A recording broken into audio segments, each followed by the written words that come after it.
안녕하십니까. 전자회로를 담당한 김성호 교수입니다. 전자회로는 회로 요소 각 부분의 전압과 전류를 알아보는 회로 이론과 달리 회로 전체의 동작 특성을 이해해야 되는 그런 과목이 되겠습니다. 따라서 전자회로에서는 회로 전체를 이해를 해야 되는 측면도 있고 어떤 경우에 있어서는 외워야 되는 경우도 있습니다.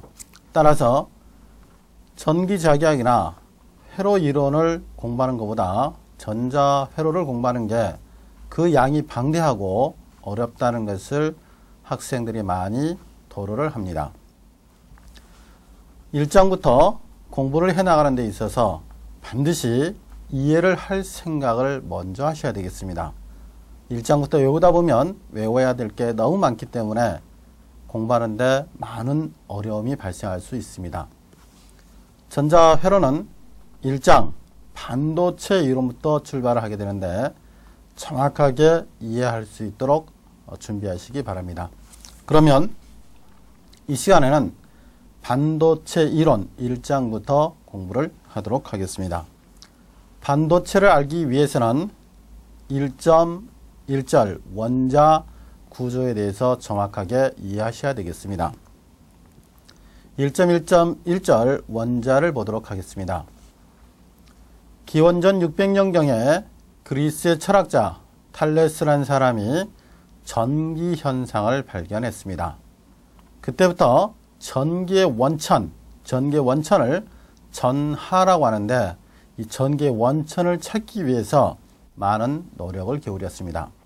더불어서 전기 현상뿐만 아니라 여러 가지 물리적인 현상의 그 원인이 무엇인가를 알아보기 위해서 많은 노력을 기울였겠죠.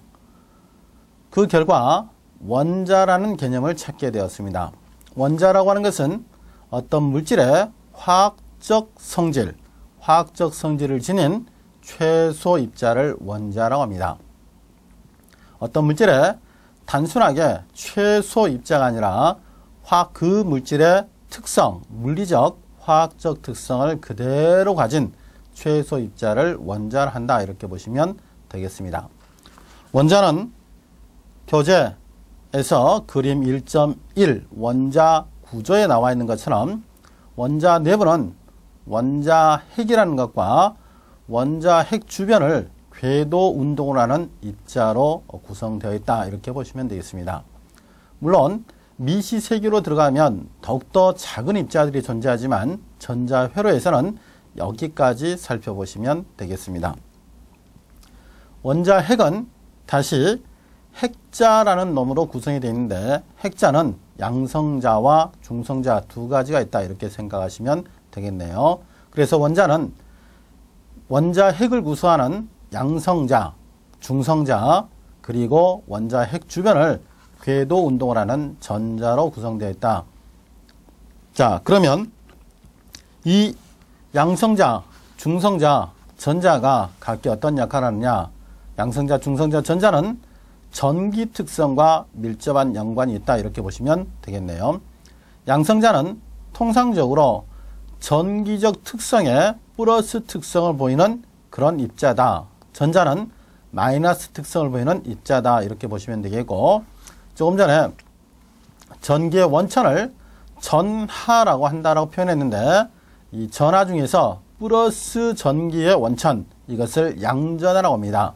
양전하에 해당되는 게 양성자, 그리고 마이너스 전기의 원천을 음전하라고 하는데 음전하에 해당되는 게 전자다. 이렇게 보시면 되겠고요. 그리고 중성자는 플러스 특성과 마이너스 특성을 갖지 않는다. 그렇기 때문에 전기적으로 중성이다 라는 뜻에서 중성자라고 표현합니다. 원자 내부에 존재하는 양성자의 숫자와 전자의 숫자는 같습니다. 그래서 원자 내부에서 양성자의 숫자, 전자의 숫자를 가지고 원자 번호라고 표현합니다.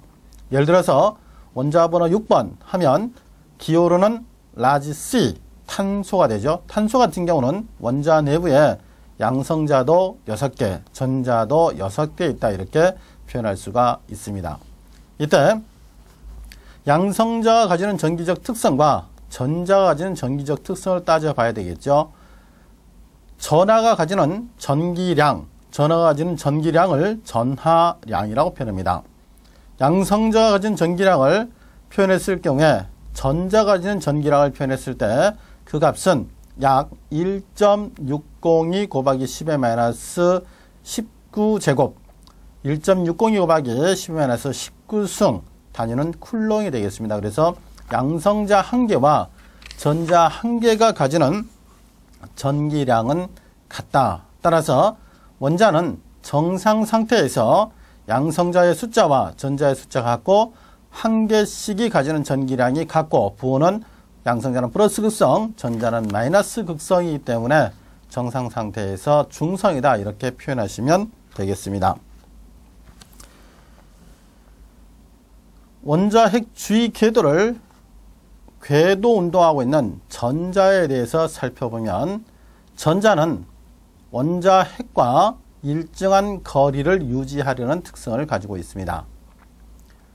원자 핵은 양성자가 들어있기 때문에 플러스 특성을 갖고 전자는 마이너스 특성이기 때문에 전기적으로 서로 당기는 전기적인 힘이 작용하는데 일정한 거리를 유지하기 위해서는 궤도 운동을 하면서 원심력을 이용해서 일정한 거리를 유지할 수가 있겠죠.